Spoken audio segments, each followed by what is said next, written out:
মেঘ বৃষ্টির এই সন্ধ্যায় আলু দিয়ে বাসার সবার জন্য মজাদার নাস্তা বানিয়ে দিলাম। দেখতে কিন্তু হয়েছে ভীষণ সুন্দর, বানানোর প্রসেসটাও খুবই ইউনিক। সন্ধ্যার পরে বাইরে প্রচন্ড পরিমাণে বৃষ্টি হচ্ছে আর বাড়িতে বসে বসে মন চাচ্ছে একটু কিছু খাই। আলু আর ময়দা দিয়ে আজকে স্ন্যাক্সটা বানাবো। ম্যাক্সিমাম সময় স্ন্যাক্স টাইপের রেসিপি আমি চিকেন দিয়ে ট্রাই করি, তবে আজকে আলু দিয়ে বানাবো। আলুগুলোকে সিদ্ধ করতে দিয়ে দিলাম, বাট রান্নাঘরে এত পরিমাণে মাছি হয়েছে, এই মাছির জ্বালায় আমি আর বাঁচি না। আলু সিদ্ধ করতে দেওয়ার পর মনে পড়লো এত বড় বড় আলু কেটে সিদ্ধ করতে দিলে মেবি বেশি ভালো হতো, তবে কি আর করার, সিদ্ধ করতে দিয়ে দিছি। ওইদিকে আলু সিদ্ধ হচ্ছে আর এদিকে আমি ময়দার ডোটা বানিয়ে নিব। বেশ খানিকটা ময়দা নিয়ে নিলাম, তার মধ্যে একটু লবণ দিচ্ছি আর একটু সরিষার তেল, না সরি সয়াবিন তেল। যাই হোক, এখন ভালোভাবে লবণ, তেল আর এই ময়দাটাকে মিক্স করে নিচ্ছি। তারপর অল্প অল্প করে পানি অ্যাড করে একটা ময়দার ডো বানিয়ে নিব। বর্ষাকালের এই ওয়েদারটা না আমার খুবই ভালো লাগে, বিশেষ করে কাঁথা মুড়ি দিয়ে ফুল স্পিডে ফ্যান দিয়ে ঘুমাতে কি যে শান্তি। তবে এখন ঘুমালে চলবে না, বাড়ির সবার জন্য কিছু বানিয়ে দিব একদম তাড়াতাড়ি। আলুগুলো ছিলে একদম ম্যাশ করে নিলাম, মানে আলু ভর্তা বানিয়ে ফেললাম একদম। তারপরে দিব আমি কুচি কুচি পেঁয়াজ আর কুচি করা মরিচ, একদম ছোট্ট ছোট্ট ঝিরিঝিরি করে পেঁয়াজ কাটছি আর মরিচ কুচি গুলো দিয়ে দিলাম। তারপর দিচ্ছি অল্প একটু লবণ, একটু গোলমরিচের গুঁড়া আর একটু মরিচের গুঁড়া, চিলি ফ্লেক্স দিলাম আর কি।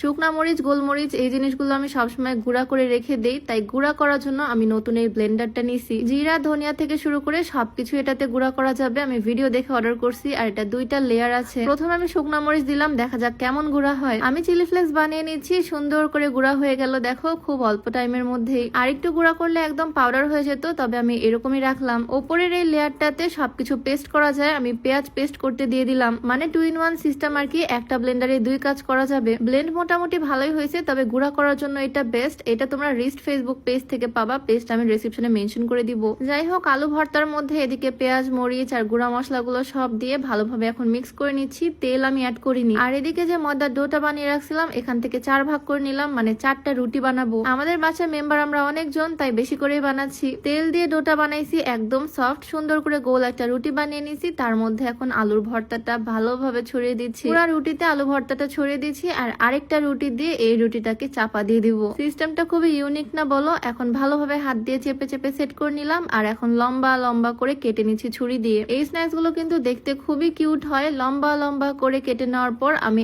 এক মাথা থেকে সুন্দর করে রোল করে নিচ্ছি। রোল করার পর 2 হাত দিয়ে চাপ দিলে এরকম চ্যাপটা রোল হয়ে যায়, মানে কয়েলের মতো শেপ হয়ে যায়। শেপটা কিন্তু খুবই কিউট, আমার কাছে খুব ভালো লাগছে এটার শেপটা। তোমরা তো বুঝতে পারছো কত ইজিলি আমি বানিয়ে ফেললাম, অনেকগুলোই কিন্তু হয়েছে। 2টা রুটি আর মাঝখানে আলু ভর্তা দিয়ে এতগুলো স্ন্যাক্স হয়ে গেছে। এখন জাস্ট আমি এগুলোকে সুন্দর করে ভেজে নিব প্যানের মধ্যে। তেলটা একটু বেশি করে দিলাম যাতে সুন্দরভাবে ফ্রাই হয়। একদম লো হিটে ফ্রাই করে নিচ্ছি, নয়তো উপর দিয়ে পুড়ে যাবে, ভিতরে কাঁচাই থেকে যাবে ময়দা। লো হিটে আস্তে আস্তে এগুলো ফ্রাই হবে আর আরো কিন্তু 2টা রুটি বানাতে হবে। তার আগে তোমাদেরকে দেখিয়ে দিই আমাদের বাড়ির নতুন সোফা কভার। এবারে সোফা কভারটা একদম ইউনিক, এরকম সোফা কভার আগে কখনো অর্ডার করা হয়নি। একদম গ্রামীণ চেকের মতো, খুবই সুন্দর তাই না? কালারটাও সুন্দর। এখন জাস্ট সুন্দর করে সোফার মধ্যে সেট করে নিব। এগুলো কিন্তু একদম অরিজিনাল তুর্কি সোফা কভার। লোগো আর অরিজিনাল ওনারের ছবি দেখে তোমরা বুঝতে পারবা এটা একদম original. Aiman home textile and fashion facebook page থেকে আমি কভার গুলো অর্ডার করছি। পেজটা আমি ডেসক্রিপশনে মেনশন করে দিব। তোমরাও চাইলে তোমাদের ফার্নিচারের জন্য কভার অর্ডার করতে পারো তাদের পেজ থেকে। তাদের পেজে কিন্তু আফটার সেল সার্ভিস থাকছে, মানে কোনো রকমের সমস্যা হলে তাদেরকে তোমরা জানাতে পারবা, রিটার্ন এক্সচেঞ্জ করতে পারবা। তো যাই হোক, এই হচ্ছে আমার আলুর স্ন্যাক্স গুলো। 2 পারে সুন্দর করে ব্রাউন করে ভেজে নিছি, এখন কিন্তু খুবই ক্রিস্পি হয়েছে। আর যে কোনো স্ন্যাক্স এর সাথে সস ছাড়া তো আমার চলেই না।